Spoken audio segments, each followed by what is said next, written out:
Alright, okay, so moving on to the next example, we have the expression x squared plus 3x over x squared plus 5x.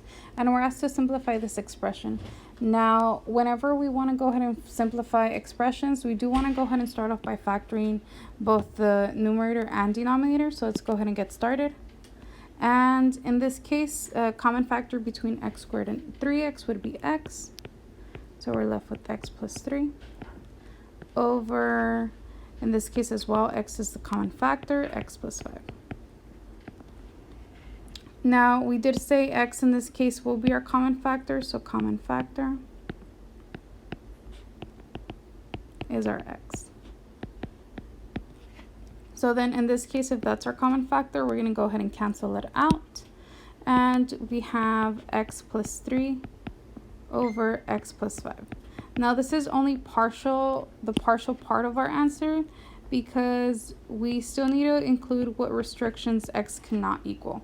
And we base this off, once again, by making our denominator or expression in the denominator equal to 0. So then our restrictions here, we're trying to see what x value basically makes the denominator equal to 0. So then we have x squared plus 5x equals 0. Or if we want to go ahead and show its factored form, we have x and x plus 5 equals 0. So if we're trying to solve for x in this case here, we need to make each of the expressions equal to 0 and solve. So then in this case, we have x equals 0 and x equals 5.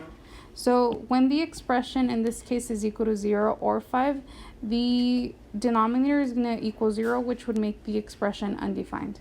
So in this case, the two conditions for which x cannot be, we have to have a value of 0 and 5. Any other number works perfectly, just 0 and 5 won't work because our expression would be undefined.